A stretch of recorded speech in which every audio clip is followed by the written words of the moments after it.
ಕಲಾವತಿ ಆಯಿಗೆ ದೀಕ್ಷೆ ಕೊಟ್ಟಂಥವ್ರು ಸಿದ್ಧಾರೂಢರು.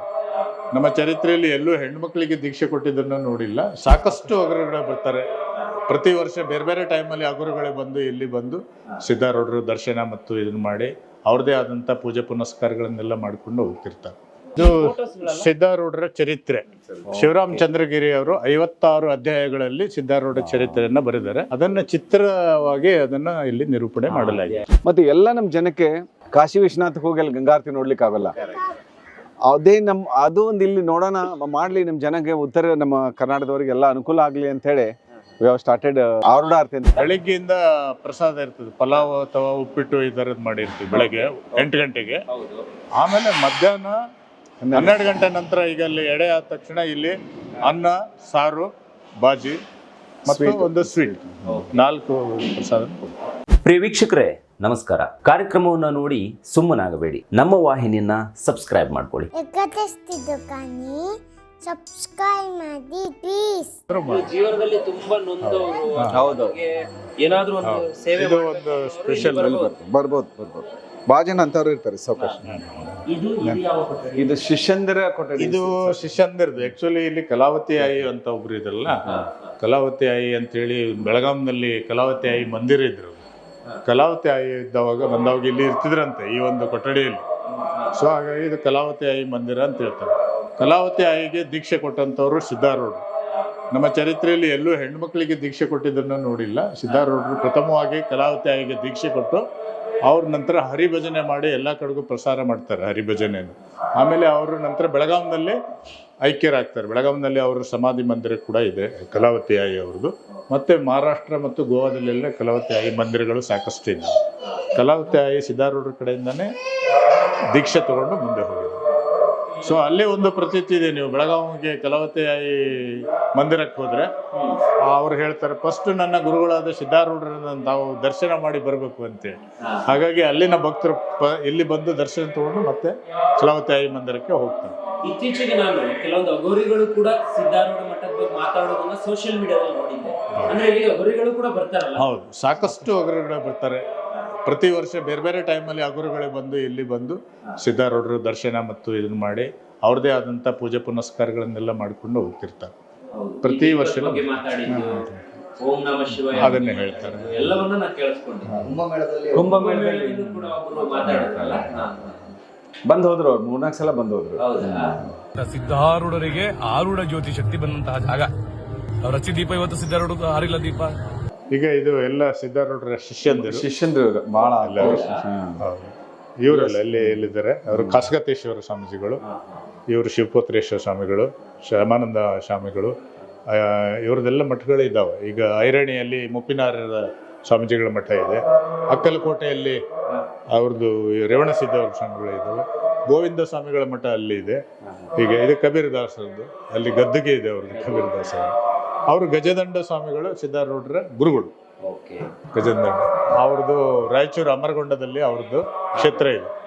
ಅದೇ ಗಜದಂಡ ಸ್ವಾಮಿ ಅವರ ಶಿಷ್ಯರು ಸಿದ್ಧಾರೂಢ. ನ್ಯಾಚುರಲ್ ಫೋಟೋ ಅಂದ್ರೆ ಇದು ನೋಡಿ, ಇದು ರಿಸೀವ್ಡ್ ಅಷ್ಟೇ. ದೊಡ್ಡ ಗೋಡೌನ್ ಇದೆ, ನಮ್ಮ ಗೋಡೌನ್ ಫುಲ್ ಇದೆ. ಹೌದು, ಇಲ್ಲೇ ನಾವು ರಿಸೀವ್ ಮಾಡೋದು. ಇಲ್ಲೇ ಅನ್ನಪೂರ್ಣೇಶ್ವರಿ ಇದೆ. ಗೋಡೌನ್ ದೊಡ್ಡದಿದೆ. ಇಲ್ಲೇ ಇದಲ್ಲಿ ನೀವು ಮೇಲಿಂದ ನೋಡಿದ್ರಲ್ಲ, ಇದೆ. ನಾವು ಮೇಲಿಂದ ನೋಡಿದ್ದು ಇದೆ ನೋಡಿ, ಅದು 3 ಇದಿದೆ ಗಾಳಿ ಹೋಗ್ಲಿಕ್ಕೆ. ನೋಡಿ, ನಾವು ಅಲ್ಲಿ ಮೇಲ್ಗಡೆ ನೋಡಿದ್ವಲ್ಲ, ಆ ಸ್ಟ್ರಕ್ಚರ್ ಇಲ್ಲಿಂದ ಕಾಣಿಸುತ್ತೆ ನೋಡಿ, ಅಡುಗೆ ಮನೆ. ಯಾಕೆ ಇದನ್ನು ಕೂಡ ಸಿದ್ಧಾರೂಢರು ಯೂಸ್ ಮಾಡಿಸಿದ್ದಲ್ಲ? ಅವಾಗಲೇ ಕಟ್ಸಿ. ಯಾಕೆ ಇದನ್ನ ಹಿಂಗ್ ಮಾಡಿರ್ಬಹುದು ಅಂದ್ರೆ, ಬಹುಶಃ ಗಾಳಿ, ಬೆಳಕು, ಹೊಗೆ ಏನಾದ್ರೂ ಇದ್ರೆ ಆ ಕಡೆ ಈ ಕಡೆ ಹೋಗ್ಲಿ. ದೂರದೃಷ್ಟಿ ನೋಡಿ ಅಲ್ವಾ. ಇದು ಈಗ ನಮ್ಗೆ ಇದು ಪ್ಲಾನೇ ಬರೋಲ್ಲ ಈ ತರ ಮಾಡ್ಲಿಕ್ಕೆ. ಮತ್ತೆ ಇದ್ರ ಇಫೆಕ್ಟಿವ್ ಈ ತರ ಮಾಡ್ಲಿಕ್ಕೆ ಆಗಲ್ಲ. ಈ ನೋಡಿ, ಅದು ಒಂದು ಗೌರವ ಭಾವನೆ ಬರುತ್ತೆ. ಇಲ್ಲಿ ಬಂದ್ರೆ ಒಂದು ಗೌರವ ಭಾವನೆ. ಅಲ್ಲಿ ಓಂ ನಮಃ ಶಿವಾಯ ಇದೆ, ಜೊತೆಗೆ ಜನ ಕೂತ್ಕೊಂಡು ಆರಾಮಾಗಿ ಊಟ ಮಾಡ್ಕೊಂಡು ಹೋಗ್ತಾರೆ. ಊಟ ಎಲ್ಲ ರೆಡಿ ಆಗೋದಿಲ್ಲ ಇದ್ರೊಳಗೆ. ಇಲ್ಲಿ ಬನ್ನಿ. ಮತ್ತು ಭಕ್ತರು ತಾವು ಊಟ ಮಾಡಿದ ಪಾತ್ರೆ ತಾಟನ್ನು ತಾವೇ ತೊಳಿತೀವಿ ಅಂತ ಹೇಳ್ತಾರೆ. ನಾವು ತೊಳಿಲಿಕ್ಕೆ ಬಿಡೋದಿಲ್ಲ. ಹೌದಾ?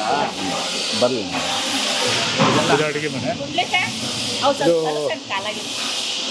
ಸ್ಟೀಮ್ ಮೇಲೆ ಬರ್ತದೆ. ಆ ಪೈಪ್ನಿಂದ ಸ್ಟೀಮ್ ಬರ್ತದೆ. ಅಲ್ಲಿ ಬಾಯ್ಲರ್ ಇದೆ. ಆ ಕಟ್ಟಿಗೆಯಿಂದ ನಾವು ಉರಿಸಿ ಅದನ್ನು ಬಾಯ್ಲರಿಂದ ನೀರನ್ನ ಇದು ಮಾಡ್ತೀವಿ. ಈ ಕಟ್ಟಿಗೆಯಲ್ಲಿ ಮಾಡೋದ್ರಿಂದ ಅಡುಗೆ ಭಾಳ ಟೇಸ್ಟಾಗಿ ಬರ್ತದೆ. ಕಟ್ಟಿಗೆಯಿಂದ ಮಾಡೋದ್ರಿಂದಲೇ ಅದು ರುಚಿ ರುಚಿ ಜಾಸ್ತಿ ಜಾಸ್ತಿ ಆಗ್ತದೆ. ನೋಡಿ ಇಲ್ಲಿ ಕೊಪ್ಪರಿಗೆಯಲ್ಲಿ ಅನ್ನ ಮಾಡ್ದಂಗಿದೆ ನನಗೆ. ಬಹುಶಃ ಇದಕ್ಕಿಂತ ದೊಡ್ಡದ್ರಲ್ಲೂ ನೀವು ಮಾಡ್ತೀರೇನೋ ಗೊತ್ತಿಲ್ಲ. ಆದ್ರೆ ಅಲ್ಲ, ಇದರಲ್ಲಿ ಹಾಕಿಡ್ತೀವಿ. ಅನ್ನ ಮಾಡೋದು ಅದು ಅನ್ನ ಮಾಡೋದಲ್ಲ, ಅದು ಕುಕ್ಕರ್, ಬೇಬಿ ಕುಕ್ಕರ್. ಆದ್ಮೇಲೆ ಇದಕ್ಕೆ ಹಾಕ್ತೀವಿ. ಅದರಲ್ಲೇ ಬೇಯಿಸೋದು, ಇದರಲ್ಲಿ ಹಾಕಿಡ್ತೀವಿ. ಈ ಊಟದ ವ್ಯವಸ್ಥೆ ಹೆಂಗೆ? ಬೆಳಿಗ್ಗೆಯಿಂದ ಸ್ಟಾರ್ಟ್ ಆಗುತ್ತೆ? ಬೆಳಿಗ್ಗೆಯಿಂದ ಪ್ರಸಾದ ಇರ್ತದೆ, ಪಲಾವ್ ಅಥವಾ ಉಪ್ಪಿಟ್ಟು ಈ ಥರದ್ದು ಮಾಡಿರ್ತೀವಿ ಬೆಳಗ್ಗೆ 8 ಗಂಟೆಗೆ. ಹೌದು. ಆಮೇಲೆ ಮಧ್ಯಾಹ್ನ 12 ಗಂಟೆ ನಂತರ ಈಗ ಅಲ್ಲಿ ಎಡೆ ಆದ ತಕ್ಷಣ ಇಲ್ಲಿ ಅನ್ನ, ಸಾರು, ಬಾಜಿ ಮತ್ತು ಒಂದು ಸ್ವೀಟ್, 4 ಪ್ರಸಾದ. ಒಂದು ಸ್ವೀಟ್ ಕೂಡ ಇರುತ್ತೆ. ಸ್ವೀಟ್ ಕೂಡ ಇರುತ್ತೆ. 12ರಿಂದ 3:30 4 ಗಂಟೆ ತನಕ ಇರುತ್ತೆ. 4 ಗಂಟೆ ತನಕ. ನೆಕ್ಸ್ಟ್ ಸಾಯಂಕಾಲ 7:30 11:30 ತನಕ. ರಾತ್ರಿ 8 ಗಂಟೆ, 11:30, 12 ಅವತ್ತು ಕಡಿಮೆ ಆಗಿದ್ದಿಲ್ಲ. ಇಲ್ಲೇ ಇಲ್ಲೇ ಇಲ್ಲ, ಇಲ್ಲೇ ಇದ್ದಾರೆ ಇವರೇ ಎಲ್ಲ ಅಡುಗೆ ಮಾಡೋದು ಟೀಮ್ ಎಲ್ಲ. ಇವರೇ ನೋಡ್ಕೊಳ್ಳೋದಲ್ಲ. ಹಾಂ, ಎಲ್ಲರೂ.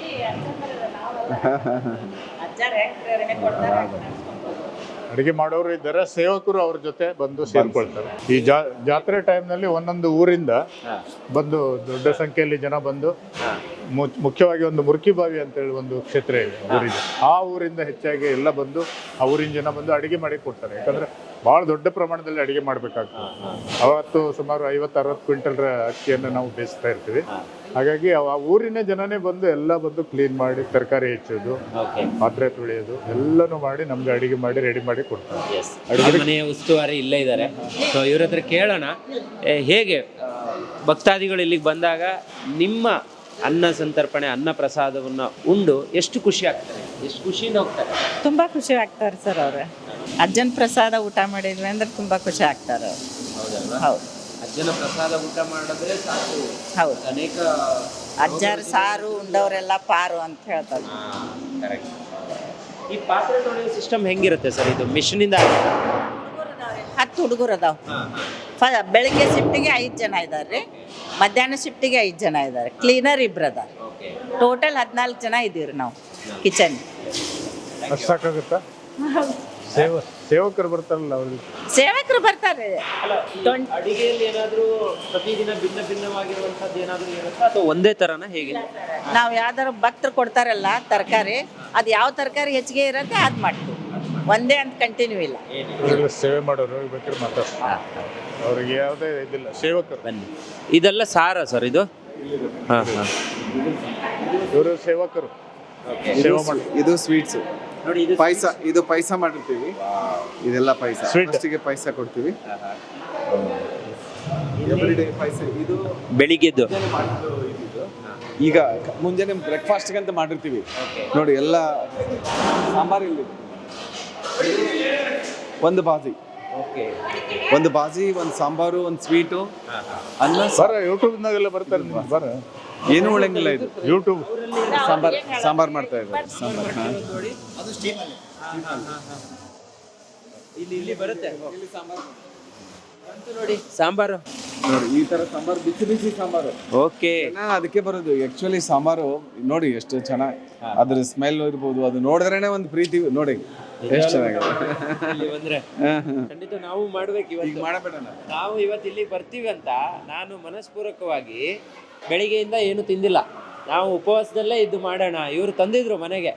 ಇಲ್ಲ ಇವತ್ತು ಮಾಡೋದಿಲ್ಲ, ಇವತ್ತು ಅಲ್ಲಿಗೆ ಹೋಗಿ ಶೂಟ್ ಮಾಡಿನೇ ಇವತ್ತು ಇಲ್ಲಿ ಮಾಡಬೇಕು ಅಂತ ಬಂದಿದ್ದು. ನೋಡಿ ಈ ತರ ಇದ್ದಾಗ ಎಷ್ಟು ಖುಷಿ ಆಗುತ್ತೆ. ಇದ್ರ ಪಕ್ಕದಲ್ಲಿ ಏನಿರೋದು? ಪಕ್ಕದಲ್ಲಿ ಈಗ ಪಾಠಶಾಲೆ ಅಂತಿದೆ. ಅಂದ್ರೆ ಪ್ರತಿದಿನ ಕೀರ್ತನೆ, ಭಜನೆ, ಮುಂದೆ ಪ್ರವಚನ ನಡೀತಾವಲ್ಲ, ಬಾಜು ಪಾಠಶಾಲೆದಾಗ ನಡೀತಾವೆ. ಸಿದ್ಧಾರೂಢರ ಕಾಲದಲ್ಲಿ ಅಡಿಗೆ ಮನೆಯನ್ನ ನೋಡ್ಕೊಳ್ಳುವಂತವ್ರು ರಾಚಪ್ಪ ಅಂತಿದ್ರು. ರಾಚಪ್ಪ ಸಿದ್ಧಾರೂಢರಿಗೆ ಬಹಳ ಪ್ರೀತಿಯ ಶಿಷ್ಯ ಅವರು. ರಚ ಅಡಿಗೆ ಆಯ್ತೇನೋ ಅಂತ ಕೇಳ್ತಿದ್ರು ಸಿದ್ಧಾರೂಢ. ಓಕೆ. ರಾಚಪ್ಪ ಅಂತ. ಇದು ಪಾಠಶಾಲೆ. ಇದು ಪಾಠಶಾಲೆ. ಇಲ್ಲಿ ಪಾಠಶಾಲೆ ಅಂತ ಹೇಳಿದ್ರೆ ಹೆಂಗೆ? ಸಂಸ್ಕೃತ ಪಾಠಶಾಲೆ. ಸಂಸ್ಕೃತ ಪಾಠಶಾಲೆ ಅಂದ್ರೆ ಇಲ್ಲಿ ಜನ ಬಂದು ಎಲ್ಲ ಕೇಳ್ತಾರೆ. ಮಾರ್ನಿಂಗ್ ಇಲ್ಲ ಸ್ವಾಮೀಜಿ ಅವರು ಪ್ರವಚನ ಕೂಡ ನಡೀತಾರೆ. ಕೊನೆ ಬಾರಿ ನಾನು ಬಂದಾಗ ಒಂದು ಪ್ರವಚನ ನಡೀತಿತ್ತು ಇಲ್ಲಿ. ನಡೀತಾ ಇದೆ. ಹೌದು, ನಾವು ಇಲ್ಲಿ ಶೂಟ್ ಮಾಡಿಲ್ಲ ಅವತ್ತು, ಡಿಸ್ಟರ್ಬ್ ಆಗುತ್ತೆ. ಬಹಳ ಜನ ಬಂದು ಕೂಡ್ತಾರೆ, ಪ್ರವಚನ ಮಾಡ್ತಾರೆ. ಇದು ಸಂಸ್ಕೃತ ಪಾಠಶಾಲೆ. ಪ್ರತಿದಿನ ನಡೀತಾ ಪ್ರವಚನ? ಪ್ರತಿದಿನ ಮಾರ್ನಿಂಗ್ ಈವ್ನಿಂಗ್ 2 ಟೈಮ್ ನಡೀತದೆ. ನೋಡಿ ಇಲ್ಲಿಗೆ ಬಂದ್ರೆ ಈ ಪ್ರವಚನವನ್ನ ನೀವು ಕೇಳಿಸ್ಕೊಂಡೇ ಹೋಗ್ಬೇಕು. ಇಲ್ಲೆಲ್ಲ ಕುಳಿತುಕೊಂಡಿರ್ತಾರೆ. ಸೊ ಪ್ರವಚನ ಕೇಳ್ತಾರೆ, ಗುರುಗಳು ಯಾರಾದ್ರೂ ಒಬ್ರು ಇರ್ತಾರೆ ಇಲ್ಲಿಯವರೇ ಇರ್ತಾರ, ಬೇರೆ ಕಡೆಯಿಂದ ಬರ್ತಾರೆ? ಇಲ್ಲಿ ಇದೆ ನಮ್ಮ ಇದೇನು ಅದ್ವೈತ ಸಿದ್ಧಾಂತದ ಬಗ್ಗೆನೇ ಮಾತಾಡ್ತಾರೆ. ಅವ್ರು ಇರ್ತಾರೆ, ನಮ್ಮವ್ರೇ ಇರ್ತಾರೆ, ಭಾಳ ಜನ ಇದ್ದಾರೆ. ಇದೆಲ್ಲ ಸ್ವಾಮೀಜಿ ಅವ್ರ ರೂಮ್ಸೇ ಇಲ್ಲ. Okay okay. ಇದು ಫೋಟೋಸ್ಗಳೆಲ್ಲ ಸಿದ್ಧಾರೂಢರ ಚರಿತ್ರೆ. ಶಿವರಾಮ್ ಚಂದ್ರಗಿರಿ ಅವರು 56 ಅಧ್ಯಾಯಗಳಲ್ಲಿ ಸಿದ್ಧಾರೂಢ ಚರಿತ್ರೆಯನ್ನ ಬರೆದಿದ್ದಾರೆ. ಅದನ್ನ ಚಿತ್ರವಾಗಿ ಅದನ್ನ ಇಲ್ಲಿ ನಿರೂಪಣೆ ಮಾಡಲಾಗಿದೆ. ಅಧ್ಯಾಯ 36, 37, 38 ಆ ಥರ ಇದೆ. 56 ಅಧ್ಯಾಯದಲ್ಲಿ ಶಿವರಾಮ್ ಚಂದ್ರಗಿರಿ ಅವರು ಬರೆದಂತ ಚರಿತ್ರೆಯ ಒಂದು ಚಿತ್ರ ರೂಪದಲ್ಲಿ ಸಾರ ಒಂದೊಂದು ಟಾಪಿಕ್ದು ಒಂದೊಂದು ಸಾರ, ಅದ್ರೊಳಗೆ ಏನಿತ್ತು ಅನ್ಲಿಕ್ಕೆ ಒಂದೊಂದು ಸಾರ. ಒಬ್ರು ಭಕ್ತ ಭಾವ ಇದ್ದಾಗ ಅದು ಬದುಕಿಸಿದ್ದು. ಆ ಪುಸ್ತಕ ಕೂಡ ನಮ್ಮಲ್ಲಿ ಸಿದ್ಧಾರೂಢರ ಚರಿತ್ರೆ ಅಂತ ಹೇಳಿ ಸಿಗ್ತದೆ. ಅದನ್ನ ಪಠಣ ಮಾಡಿದವರು ಪುಣ್ಯವನ್ನ ಹೊಂದುತ್ತಾರೆ ಅಂತ ಹೇಳ್ತಾರೆ. ಹಾಗಾಗಿ ಎಲ್ಲರೂ ಮನೆಯಲ್ಲಿ ಇಟ್ಕೊಂಡು ಅದನ್ನ ಪೂಜೆ ಮಾಡ್ತಾರೆ. ಅಲ್ಲೊಂದು ಕೊಪ್ಪರಿಗೆ ಇದೆ, ಏನಿರ್ಬೋದು ಅದು? ಅವನೇ ಮೊದಲೆಲ್ಲ ಅದ್ರೊಳಗೆ ಯೂಸ್ ಮಾಡ್ತಿದ್ವಿ, ಹಳೇದೆಲ್ಲ. ಈಗೆಲ್ಲ ತೆಗೆದಿಟ್ಟಿವಿ, ಈಗೆಲ್ಲ ಸ್ಟ್ರೀಮಿಂಗ್ ಮೇಲೆ ಬಂತಲ್ಲ, ಅದಕ್ಕೆ ನೋಡಿ ಒಂದೊಂದು ಜಾಗದೊಳಗೆ ನಿಮ್ಗೆ ಹೆಂಗ್ ಪೀಸ್ ಅನ್ಸುತ್ತೆ, ಕೂಲ್ ಅನ್ಸುತ್ತೆ, ವೈಬ್ರೇಷನ್ ಅನ್ಸುತ್ತೆ. ಯಾಕಂದ್ರೆ ಅಜ್ಜರು ಓಡಾಡಿದ ಜಾಗ ಇದೆಲ್ಲ, ಸಾಕ್ಷಾತ್ ಶಿವ ಪರಮಾತ್ಮನೇ ಓಡಾಡಿದಂತ ಜಾಗ. ನೋಡಿ, ಇದೆಲ್ಲ ಅವತ್ತಿಂದು ಇವತ್ತಿಗೂ ಹಾಗೆ ಇದೆ. ಈ ಟೈಲ್ಸ್ಗಳೆಲ್ಲ ಇದು ಹಳೆ ಟೈಲ್ಸ್. ಇದು ನೋಡಿದ್ರೆ ಗೊತ್ತಾಗತ್ತೆ ಅದು. ಹೌದೌದೌದು. ಇಲ್ಲಿ ಅನೇಕ ಸಿನಿಮಾಗಳ ಚಿತ್ರೀಕರಣವು ನಡೆದಿದೆಯಲ್ವಾ? ಬಹಳಷ್ಟು ಆಗಿದೆ. ಮತ್ತೆ ಶ್ರೀ ಸಿದ್ಧಾರೂಢರ ಮೇಲೇನೆ ಸಾಕಷ್ಟು ಚಿತ್ರ ಬಂದಿದ್ದೇವೆ. ರಾಜೇಶ್ ಅವ್ರು ಮಾಡಿದಂತ ಫಿಲ್ಮ್ ಬಹಳ ಚೆನ್ನಾಗಿ ಓಡಿತ್ತು. ಮತ್ತೆ ಸಿನಿಮಾ ಆಕ್ಟರ್ಸ್ ಎಲ್ಲ ಬಹಳ ಮಾಡಿದೆ. ತಮ್ಗೆಲ್ಲ ಗೊತ್ತಿದ್ದಂತ ಡಾಕ್ಟರ್ ರಾಜ್ಕುಮಾರ್ ಅವರು ಪಕ್ಕಾ ಅಭಿಮಾನಿ, ಶ್ರೀ ಸಿದ್ಧಾರೂಢರ ಅಭಿಮಾನಿ. ಇಲ್ಲಿ ಗುಬ್ಬಿ ನಾಟಕ ಕಂಪನಿ ಇತ್ತಲ್ಲ, ಅವಾಗ ಅವ್ರು ನಾಟಕ ಮಾಡ್ತಾ ಇರುವಾಗ ಚೆನ್ನೈದಿಂದ ಅವ್ರ ಕಾಲ್ ಬರುತ್ತೆ, ಅಂದ್ರೆ ಬರ್ಬೇಕಂತ ಆಡಿಷನ್ಗೆ. ಅವಾಗ ಅವ್ರು ಬಂದು ಸಿದ್ಧಾರೂಢರ ಆಶೀರ್ವಾದ ತಗೊಂಡೆ ಅವ್ರು ಚೆನ್ನಾಗಿ ಹೋಗಿರ್ತಾರೆ. ಅವ್ರ ಫ್ಯಾಮಿಲಿ ಇನ್ನು ಶಿವರಾಜ್ ಕುಮಾರ್ ಅವರು ಇರ್ಬೋದು, ಶ್ರೀ ಪುನೀತ್ ಕುಮಾರ್ ಸರ್ ಅವರು ಎಷ್ಟೋ ಸಲ ಬಂದ್ ಹೋಗಿದ್ದಾರೆ. ರಾಜ್ಕುಮಾರ್ ಅವರು ದೊಡ್ಡ ಮನೆ ಹುಡುಗ ಸಾಂಗ್ ಅಲ್ಲಿ ಇಲ್ಲಿಯೂ ಮಾಡಿದ್ದಾರೆ. ರಾಜ್ಕುಮಾರ್ ಅವರು ಕನ್ನಡದಲ್ಲಿ ಇಲ್ಲೇ ಆಗಿದೆ. ಸಿದ್ಧಾರೂಢರ ಒಂದು ಸಿನಿಮಾ ಇದೆ, ಅದು ರಾಜೇಶ್ ಅವರು ಮಾಡಿರುವಂತದ್ದು. ಆ ಸೀನ್ಗಳೆಲ್ಲ ಇವತ್ತು ಸೋಷಿಯಲ್ ಮೀಡಿಯಾದಲ್ಲಿ ಕಟ್ ಮಾಡಿ ಹಾಕ್ತಾರೆ. ಇಲ್ಲಿದೆ ಅದು. ಅದನ್ನ ನೋಡಿದ್ರೆ ಸೇಮ್ ಸಿದ್ಧಾರೂಢರೇ ಈ ಪಾಠಶಾಲೆಯಲ್ಲಿ ಜಾಸ್ತಿ ಅದು ರಾಜೇಶ್ ಅವರು ಶೂಟ್ ಮಾಡಿದ್ದಾರೆ. ಹೌದಲ್ಲ, ಇಲ್ಲೇ ಶೂಟ್ ಆಗಿದ್ದಲ್ಲ. ರಾಜ್ಕುಮಾರ್ ಅವರು ಕೂಡ ಸಿದ್ಧಾರೂಢರ ಹಾಡುಗಳನ್ನ ಸಾಕಷ್ಟು ಹಾಡಿದ್ದಾರೆ, ಈಗಾಗಲೇ ಕೆಸೆಟ್ ನಲ್ಲಿ. ಕರೆಕ್ಟ್. ಇದೇ ಪುಷ್ಕರಣಿ ಅಲ್ಲ? ಇದೇ ಪುಷ್ಕರಣಿ. ಓಕೆ. ಇಲ್ಲೇನೆ ನೀವು ಆರೂಢ, ಅದ್ರ ಬಗ್ಗೆ ಒಂದು ಇನ್ಫಾರ್ಮೇಶನ್ ಹೇಳ್ತೇನೆ. ಇದು ಪುಷ್ಕರಣಿ ಅಜ್ಜಾರ್ ಇದ್ದಾಗನೇ ಇದೆಲ್ಲ ಕೆರೆ ಇದ್ದಿದ್ದು. ಅಂದ್ರೆ ಇದು ಪ್ರತಿ ವರ್ಷ ಅಲ್ಲಿ ತೆಪ್ಪೋತ್ಸವ ಅಂತ ನಡೀತದೆ ಶ್ರಾವಣ ಮಾಸ ಒಳಗೆ. ಅವಾಗೂ ಲಕ್ಷಾಂತರ ಜನ ಬರ್ತಾರೆ ನೋಡ್ಲಿಕ್ಕೆ. ಅಂದ್ರೆ ತೆಪ್ಪ ಇದೆ, ಆ ತೆಪ್ಪ ಒಳಗೆ ದೇವರು ಇಟ್ಕೊಂಡು ಅದು ಪ್ರದಕ್ಷಿಣೆ ಹಾಕೊಂಡು 5 ಪ್ರದಕ್ಷಿಣೆ ಹಾಕ್ತಾರೆ ತೆಪ್ಪೋತ್ಸವ. ಈಗ ಇದು ನೀವು ಆರೂಢ ದೀಪ ಇದು ಮಾಡಿದಿರಲ್ಲ, ಈ ಬಾರಿ ಹೊಸದಾಗಿ ಹೊಸದಾಗಿದ್ದು. ಆಕ್ಚುಲಿ ನಾವು ಎಲ್ಲ ಈಗ ತಮಗೆಲ್ಲ ಗೊತ್ತಿದ್ದಂತೆ ಕಾಶಿ ವಿಶ್ವನಾಥ್ ಇರ್ಬೋದು, ಎಲ್ಲ ಕಡೆ ಗಂಗಾ ಆರತಿ ಅಂತ ಮಾಡ್ತಾರಲ್ಲ, ಕಾವೇರಿಯಲ್ಲೂ ಕೂಡ ಆ ಕನ್ಸೆಪ್ಟ್ ಯಾಕೆ ತರಬಾರ್ದು ಅಂತೇಳಿ ನಾವು ಒಂದ್ಸಲ ವಿಚಾರ ಮಾಡಿದಾಗ ಅವಾಗ ನಾವೆಲ್ಲ ನಮ್ಮ ಎಲ್ಲ ಧರ್ಮದರ್ಶಿಗಳು ಅದಕ್ಕೆ ಅವಕಾಶ ಕೊಟ್ರು. ಎಲ್ಲ ಮಾಡೋಣ, ನಾವು ಒಂದು ಹೊಸತನ ತಂದಂಗಾಗುತ್ತೆ. ನಮ್ಗೇನಿತ್ತಂದ್ರೆ ಯಾಕೆ ಆರೂಢ ಆರತಿ ನಾವು ತಂದೀವಂದ್ರೆ, ಒಂದು ಹೊಸತನ ಇರಬೇಕು, ಮುಂದೆ ಆಕರ್ಷಣೆ, ನಮ್ಮ ಯುವಕರನ್ನ ಆಕರ್ಷಣೆ. ಯಾಕಂದ್ರೆ ಆಧ್ಯಾತ್ಮಿಕತೆ ನಮ್ಮ ಯುವಕರಿಗೆ ಬಹಳ ಕಡಿಮೆ ಆಗಿದೆ ಇವಾಗ. ಸೊ ಅವ್ರಿಗೆ ಅದು ಅವೇರ್ನೆಸ್ ತರಬೇಕು, ಅವ್ರಿಗೆ ಒಂದು ಅವೇರ್ನೆಸ್ ಕೊಡೋಣ ಅಂತ ಹೇಳಿ ಇದು ಒಂದಾಯ್ತು. ಮತ್ತೆ ಎಲ್ಲ ನಮ್ಮ ಜನಕ್ಕೆ ಕಾಶಿ ವಿಶ್ವನಾಥ್ ಹೋಗಿ ಅಲ್ಲಿ ಗಂಗಾರತಿ ನೋಡ್ಲಿಕ್ಕೆ ಆಗಲ್ಲ. ಅದು ಒಂದು ಇಲ್ಲಿ ನೋಡೋಣ ಮಾಡ್ಲಿ, ನಮ್ಮ ಜನಕ್ಕೆ ನಮ್ಮ ಕರ್ನಾಟಕದವರಿಗೆಲ್ಲ ಅನುಕೂಲ ಆಗ್ಲಿ ಅಂತ ಹೇಳಿ ವಿ ಹ್ಯಾವ್ ಸ್ಟಾರ್ಟೆಡ್ ಇದು ಆರೂಢ ಆರತಿ ಅಂತ. ಗಂಗಾ ಆರತಿ ಅನ್ನೋದಕ್ಕಿಂತ ನಾವು ಆರೂಢ ಆರತಿ ಅಂತ ಹೇಳಿ ಮೇಡಮ್ ಬಹಳ ಯಶಸ್ವಿಯಾಗಿ ಜರುಗ್ತದು. ಅವ್ರು 30,000 ಜನ ಮೇಲೆ ಇದ್ರು. ನಮ್ಗೆ ಅದು ನಂಬ್ಲಿಕ್ಕಾಗಿಲ್ಲ, ಇಷ್ಟು ಜನ ಪ್ರೀತಿ ಅಜನ್ಮಾಗಿ ವಿಶ್ವಾಸ ಇದೆ ಅಂತ. ಈಗ ನಾಳೆ 18ಕ್ಕೆ ಇದೆ.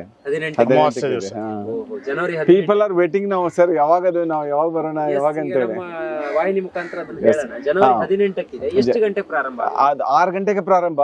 ನೀವು ನಂಬ್ಲಿಕ್ಕಿಲ್ಲ, 4:00ಗೆ ಬಂದು ಎಲ್ಲ ಜನ ಹಿಂಗ್ ಕುಂತ್ ಬಿಡ್ತಾರೆ. ಅಂದ್ರೆ ಕಣ್ಣಿಂದ ನಾವು ನೋಡೋಣ, ವಿಜೃಂಭಣೆ ಮಾಡೋಣ ಅಂತ ಹೇಳಿ. ನಮ್ಗೆ ಒಳಗೆ ಬರ್ಲಿಕ್ಕೆ ಜಾಗ ಆಗ್ಲಿಲ್ಲ ಅವತ್ತು. ಎಷ್ಟು ನಿಮಿಷಗಳ ಕಾಲ ಇರುತ್ತೆ? 35 ಮಿನಿಟ್ಸ್ ಮುಂಚೆ ಒಂದು 10-15 ನಿಮಿಷ ಹಾಡು ಎಲ್ಲ ದೇವರ ಭಕ್ತಿ ಗೀತೆ ಎಲ್ಲ ಇರ್ತದೆ. ಈ ಸಲ ಇನ್ನೂ ನಾವು ಇಂಪ್ರೂವೈಸ್ ಮಾಡ್ತಾ ಇದೀವಿ. ಅವಾಗ ಏನಾಯ್ತು, ನಮ್ಗೆ ಇಷ್ಟು ಜನ ಬರ್ತಾರೆ ಅನ್ಕೊಲಿಲ್ಲ. ನಾವೆಲ್ಲ ಹೊರಗೆ ಸ್ಕ್ರೀನ್ ಹಾಕ್ತಾ ಇದ್ದೀವಿ, ಯಾಕಂದ್ರೆ ಎಲ್ಲರಿಗೂ ಇಲ್ಲಿ ಅನುಕೂಲ ಮಾಡ್ಕೊಡ್ಲಿಕ್ಕೆ ಆಗಲ್ಲ ಅಂತೇಳಿ we are putting lot of screens. ನಾನು ಅದರ ವಿಜುವಲ್ಸ್ ಅನ್ನು ನಿಮ್ಗೆ ಆಲ್ರೆಡಿ ತೋರಿಸ್ತಾ ಇದ್ದೀನಿ. ಯಾರ್ಯಾರು ನೋಡ್ತಿದ್ದೀರಾ, ನೆಕ್ಸ್ಟ್ ನೀವು ಬರ್ಬೇಕು ಅಂದ್ರೂ ಕೂಡ ಇಲ್ಲಿಗೆ ಬರ್ಬೋದು. ಅಮಾವಾಸ್ಯೆ ದಿವಸ, ಎಸ್, ಅಮಾವಾಸ್ಯೆ ದಿನ ಪ್ರತಿ ತಿಂಗಳು ಮಾಡೋ ಪ್ರತಿ ತಿಂಗಳು ಅಮಾವಾಸ್ಯೆಗೆ, ಪ್ರತಿ ತಿಂಗಳು ಅಮಾವಾಸ್ಯೆಗೆ ಇಲ್ಲಿ ನಡೆಯುತ್ತೆ. ಬನ್ನಿ ಒಂದ್ಸಲ. ಅಮಾವಾಸ್ಯೆಗೆ ಜಾಸ್ತಿ ಜನ ಸೇರೋದು, ಹೌದು, ಆ ದಿನ ವಿಶೇಷ ಅಲ್ವಾ? ಬಹಳ ವಿಶೇಷ. ಎಸ್, ಖಂಡಿತ. ಈ ಕಡೆ ಇರೋದು ಯಾತ್ರಿ ನಿವಾಸ, ಭಕ್ತರಿಗೆ ಬಂದವರಿಗೆ ಇರ್ಲಿಕ್ಕೆ ರೂಮ್ಸ್ ಒಂದು 150-200 ರೂಮ್ಸ್ ಇದಾವೆ. ಕೆಲವೊಬ್ರು ಇಲ್ಲ ಮಲ್ಕೊಂತಾರಲ್ಲ. ಹೌದು ಹೌದು. ಮಾರ್ನಿಂಗ್ ಎಲ್ಲರಿಗೂ ಆಗಲ್ಲ, ಒಬ್ಬೊಬ್ರು ಅವ್ರವ್ರ ಭಕ್ತಿ ಅನುಸಾರ ಮಕ್ಕೊಂತಾರೆ. ಅಲ್ಲಿ ಎಲ್ಲ ಕಟ್ಸ್ತಾ ಇದೀವಿ ನೋಡ್ರಿ, ಅವೆಲ್ಲ ರೂಮ್ಸ್. ಈಗ ಅಲ್ಲಿ ಹಾಸ್ಟೆಲ್ ಮಾಡ್ತಾ ಇದೀವಿ, ಮತ್ತೆ ಬಂದು ಭಕ್ತರಿಗೆ ಇರ್ಲಿಕ್ಕೆ. ನನ್ನ ಒಂದು ಸಣ್ಣ ಕಳಕಳಿ ಅದೇ, ಒಂದು ಸ್ಕೂಲ್ ಮಾಡಿ ಬಡ ಮಕ್ಕಳಿಗೆ ಒಂದಿಷ್ಟು ಹೆಲ್ಪ್ ಆಗ್ಲಿ. ಅದರಲ್ಲೂ ವಿಶೇಷವಾಗಿ ಬಡತನ ರೇಖೆಗಿಂತ ಕಮ್ಮಿ ಕೆಳಗಡೆ ಇರುವಂತ ಮಕ್ಕಳು ಒಂದು ಒಳ್ಳೆ ಎಜುಕೇಶನ್ ಪಡೀಲಿ, ಜೊತೆ ಒಂದು ಹಾಸ್ಪಿಟಲ್ ಅನ್ನ ಮಾಡಿ ಮುಂದಿನ ದಿನದಲ್ಲಿ. ಆದ್ರೆ ಅದಕ್ಕೂ ಕೂಡ ನಿಮಗೆ ಇಡೀ ಕರ್ನಾಟಕ ಅಂತಲ್ಲ, ಇಡೀ ದೇಶದಿಂದ ಸಹಾಯ ಸಿಗುತ್ತೆ, ವಿದೇಶದಿಂದಲೂ ಸಿಗ್ಬೋದು, ಹೇಳೋಕ್ಕಾಗಲ್ಲ. ಸೊ ಅದೆರಡೂ ಆಗ್ಬೇಕು. ನಾನು ಹುಬ್ಬಳ್ಳಿಯಲ್ಲಿ ಯಾರ ಹತ್ರನೂ ಮಾತಾಡ್ತಾ ಇದ್ದೆ, ಇಲ್ಲ ನಾವು ಯಾವುದೇ ವ್ಯಾವಹಾರಿಕವಾಗಿ ಅಲ್ಲಿ ನೋಡೋದಕ್ಕಾಗಲ್ಲ. ನಾವು ಸಿದ್ಧಾರೂಢ ಮಠ, ಅದ ಮಠ ಹಿಂದೆ ಹೇಗಿತ್ತು ಇವತ್ತಿಗೆ ಹಂಗೆ ಉಳಿಸ್ಕೊಂಡು ಬಂದಿದ್ದಾರೆ, ಅದು ಒಂದು ಹೆಮ್ಮೆನೆ ಅಲ್ವಾ? ಎಲ್ಲಾ ಕಡೆನೂ ಬೇರೆ ಬೇರೆ ಏನೇನೋ ತೆರೆದುಕೊಳ್ಳುತ್ತೆ. ಸೊ ಜಾಸ್ತಿ ಬಾಹ್ಯವಾಗಿ ತೆರೆದುಕೊಳ್ಳೋದು ಕೂಡ ಸ್ವಲ್ಪ ವಿಚಾರ ಮಾಡ್ಬೇಕಾಗಿರೋಂಥ ಸಂಗತಿ. ಅದ್ರದ್ದು ಒಂದು ಆಗ್ಲಿ ಈಗ ಈ ಭಾಗದಲ್ಲಿ ಅಂತ ನಾನು ಅನ್ಕೊಂಡೆ. ನಮ್ಮ ಅಗ್ದಿ ಕಳಕಳಿ ಇರೋದು ಎಜುಕೇಶನ್ ಇನ್ಸ್ಟಿಟ್ಯೂಷನ್ ಅಂದ್ರೆ ನಮ್ಮ ಟ್ರಸ್ಟಿ ನಾಯಕ್ ಸಾಹೇಬ್ರ ಅವ್ರದ್ದೇ. ಹೋದ್ ಸಲ ಮೀಟಿಂಗ್ ನೊಳಗೆ ಒಂದು ಅರ್ಧ ತಾಸು ಮಾತಾಡಿದ್ದಾರೆ, ಒಂದ್ ಎಜುಕೇಶನ್ ಇನ್ಸ್ಟಿಟ್ಯೂಷನ್ ನಾವು ಮಾಡೇ ಮಾಡೋಣ ಅಂತ.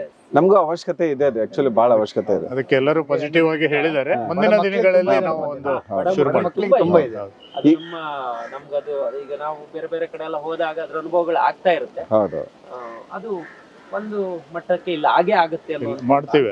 ಅದು ಕೂಡ ನಮ್ಮ ಟ್ರಸ್ಟಿಗಳೆಲ್ಲರೂ ಕೂಡ ಚರ್ಚೆ ಮಾಡಿ ಮಾಡೋಣ ಅಂತೇಳಿ ವಿಚಾರನ ಹೊಂದಿದ್ದೀವಿ. ಸಿದ್ಧಾರೂಢರ ಭಯ ಇದೆ ಜನಕ್ಕೆ. ಇಲ್ಲಿಗೆ ಬಂದಾಗ ಮಕ್ಕಳು ಚೆನ್ನಾಗಿ ಓದ್ಬೋದು, ಇಲ್ಲಿ ಎಜುಕೇಶನ್ ಕೊಡಿಸೋರು ಕೂಡ ಒಳ್ಳೆ ಎಜುಕೇಶನ್. ಈಗ ನೀವೇ ಟ್ರಸ್ಟ್ ಅಲ್ಲಿ ಇದ್ರೆ ನಿಮ್ಗೂ ಇರುತ್ತೆ, ಅಜ್ಜ ಅವರಿಗೆ ನಾವು ಹೆಂಗ್ ಅಜ್ಜ ಅವರಿದ್ರು ಅದಕ್ಕಿಂತ ಒಳ್ಳೆ ರೀತಿಯಲ್ಲಿ ಎಜುಕೇಶನ್ ಅನ್ನು ಕೊಡಬೇಕು ಅನ್ನುವಂತ ಒಂದು ಮನೋಭಿಲಾಷೆ ನಿಮ್ಗೆ ಬಂದಿರುತ್ತೆ. ಹಾಗಾಗಿ ಇಂಥ ಪ್ಲೇಸ್ ಗಳಲ್ಲಿ ಎಜುಕೇಶನ್ ಮಾಡಿದಾಗ ಮಕ್ಕಳು ಉನ್ನತ ಸ್ಥಾನಕ್ಕೆ ಹೋಗುವಂತ ಅವಕಾಶಗಳು ಜಾಸ್ತಿ ಇರುತ್ತೆ ಅಂತ ನನಗೆ. ಬಾಳ ಸತ್ಯ, ಬಾಳ ನಿಜವಾಗಿ ಹೇಳಿದ್ರಿ ನೀವು. ಯಾಕಂದ್ರೆ ಇಲ್ಲಿ ಸಂಸ್ಕಾರ, ಇಲ್ಲಿ ಆಧ್ಯಾತ್ಮಿಕ ಮತ್ತೊಂದು ಶಕ್ತಿ ಏನಿರುತ್ತಲ್ಲ, ನಿಮ್ ಯಾವ್ದು ಡೈವರ್ಷನ್ ಆಫ್ ಮೈಂಡ್ ಇರಲ್ಲ. ಮಾಡಲ್ಲ, ನಮ್ಗೆ ಹೆಂಗೆ ಹೋಗ್ಬೇಕು ಅಂತ ಬದುಕೋಕ್ ಬಿಡೋದಿಲ್ಲ. ನಾವು ಸಿಟಿಲಿ ಇರೋರು ಹೇಗೇಗೋ ಬದುಕ್ತಾ ಇರ್ತೀವಿ, ಹೇಗೇಗೋ ಎಜುಕೇಶನ್ ಕೊಡ್ತಾ ಇರ್ತೀವಿ. ಒಂದು ಪರಂಪರೆಯ ಶಿಕ್ಷಣ ಇಲ್ಲಿ ಸಿಗಬಹುದು ಅಂತ ನಾನು. ಬಾಳ ಸತ್ಯ, ಬಾಳ ಸತ್ಯ. ಖಂಡಿತ ಇಲ್ಲಿಗೆ ಬಂದಾಗ ನಮ್ಗೊಂದು ಒಳ್ಳೆ ಸಮಯವನ್ನ ಕೊಟ್ರಿ. ಜೊತೆಗೆ ಪ್ರತಿಯೊಂದು ಇಂಚನ್ನು ತೋರಿಸೋ ಪ್ರಯತ್ನ ಇವತ್ತಿನ ವಿಡಿಯೋದಲ್ಲಿ ಆಯ್ತು. ನಾವು ಕೊನೆ ಬಾರಿ ಬಂದಾಗ ಹೊರಗಡೆ ಮಾತಾಡಿದ್ವಿ, ಒಳಗಡೆ ಹೋದ್ವಿ, ಬಂದ್ವಿ, ಇಷ್ಟೇ ಆಗಿತ್ತು. ಆದ್ರೆ ಈ ಸಲ ಬಿಡುವು ಮಾಡ್ಕೊಂಡು ಅದಕ್ಕೆ ನಾವು ಬಂದಿದ್ದು. ಸಿದ್ಧಾರೂಢ ಮಠವನ್ನ ನೀವು ಬೆಳಿಗ್ಗೆ ನೋಡಿ, ಮಧ್ಯಾಹ್ನ ನೋಡಿ, ಆದ್ರೆ ಸಂಜೆಯಲ್ಲಿ ಈ ದೀಪಾಲಂಕಾರದಲ್ಲೇ ವಿಭಿನ್ನವಾಗಿ ಕಾಣಿಸ್ತಿದೆ. ನಾನು ಕಳೆದ ಬಾರಿ ಬಂದಾಗ ಆ ದೀಪಾಲಂಕಾರವನ್ನ ನೋಡಿದ್ದೆ, ಹಾಗಾಗಿ ಅದರ ವಿಜುವಲ್ಸ್ ಅನ್ನು ಕೂಡ ನಮ್ಮ ವೀಕ್ಷಕರಿಗೆ ಕೊಡೋ ಪ್ರಯತ್ನ ನಾವು ಮಾಡಿದ್ವಿ. ಇವತ್ತು ನೀವು ಇಷ್ಟೆಲ್ಲ ಮಾಹಿತಿ ಕೊಟ್ಟು ನಮ್ಮ ಜೊತೆಗೆ ಇಷ್ಟು ಸಮಯ ಕೂಡ್ಕೊಂಡು ಎಲ್ಲವನ್ನ ತೋರಿಸಿದ್ರಲ್ಲ, ಹಾಗಾಗಿ ಹೆಗ್ಗದ್ದೆ ಸ್ಟುಡಿಯೋ ಕಡೆಯಿಂದ ನಮ್ಮೆಲ್ಲ ವೀಕ್ಷಕರ ಪರವಾಗಿ ನಿಮ್ಮಿಬ್ಬರಿಗೂ ಕೂಡ ತುಂಬಾ ಧನ್ಯವಾದಗಳು. ನಾವು ನಮ್ಮ ಸಿದ್ಧಾರೂಢ ಶ್ರೀಮಠ ಪರವಾಗಿ ತಮಗೆಲ್ಲೂ ಇಷ್ಟು ಪ್ರೀತಿ ಕಳಕಳಿಯಿಂದ ತಾವೆಲ್ಲ ಬಂದಿದ್ರಿ. ಪ್ರಸನ್ನ ಅವ್ರ ಶೆಟ್ಟಿ ಅವ್ರು ನಿನ್ನಿಂದನೇ ನಮ್ಗೆ ಬರ್ತಾ ಇದ್ರು ಒಂದು ಮಾಡೋಣ ಅಂತೇಳಿ. ನಮ್ಗೊಂದು ಅವಕಾಶ, 4 ಜನಕ್ಕೆ ನಮ್ಮ ಶ್ರೀ ಸಿದ್ಧಾರೂಢರ ಬಗ್ಗೆ ಗೊತ್ತಾಗ್ಬೇಕು, ತಿಳಿಬೇಕು, ಅಜ್ಜನ ಆಶೀರ್ವಾದ ತಗೋಬೇಕು, ಅಜ್ಜಿಗೆ ಭಕ್ತರಿಗಿಂತ ಜನ ಬರಬೇಕು, ಅಜ್ಜನವರ ಆಶೀರ್ವಾದ ತಗೊಳ್ಬೇಕು ಅನ್ನೋದೇ ನಮ್ದು ಅಭಿಲಾಷೆ. ತಾವೆಲ್ಲರೂ ತಮ್ಮ ಇದ್ರೊಳಗೆ ಕವರ್ ಮಾಡೋದಕ್ಕೆ ನಮ್ಗೆ ತುಂಬಾ ಧನ್ಯವಾದಗಳನ್ನ ತಿಳಿಸ್ತೀವಿ. ಅಜ್ಜರ ತತ್ವಗಳು ಕೂಡ ಎಲ್ಲರೂ ತಿಳ್ಕೋಬೇಕು, ಅವರ ವಿಚಾರಗಳನ್ನು ತಿಳ್ಕೋಬೇಕು, ಎಲ್ಲರೂ ಸಮಾನರು, ಎಲ್ಲರೂ ಸಮ ಬಾಳು ಅನ್ನೋದು ತಿಳ್ಕೋಬೇಕು ಅನ್ನೋದೇ ಹೆಚ್ಚಿನ ಆಶೀರ್ವಾದ. ಸಿದ್ಧಾರೂಢರ ಆಶೀರ್ವಾದದಿಂದ ಎಲ್ಲರೂ ಅವ್ರ ತತ್ವವನ್ನು ತಿಳ್ಕೊಳ್ಳಿ ಅನ್ನೋದೇ ನಮ್ಮ ಆಶಯ. ನೋಡಿದ್ರಲ್ಲ ವೀಕ್ಷಕರೇ, ಇದು ಈ ಹೊತ್ತಿನ ವಿಶೇಷ. ಹೆಗ್ಗದ್ದೆ ಸ್ಟುಡಿಯೋ ಹುಬ್ಬಳ್ಳಿಗೆ ಬಂದು ಸಿದ್ಧಾರೂಢ ಮಠದ ಒಳಗಡೆ ಎಲ್ಲಾ ಚಿತ್ರಣವನ್ನ ಇವತ್ತು ತೋರಿಸೋ ಪ್ರಯತ್ನವನ್ನು ಮಾಡಿದೀವಿ. ಇದು ಈ ಹೊತ್ತಿನ ವಿಶೇಷ. Stay tune, Heggadde studio.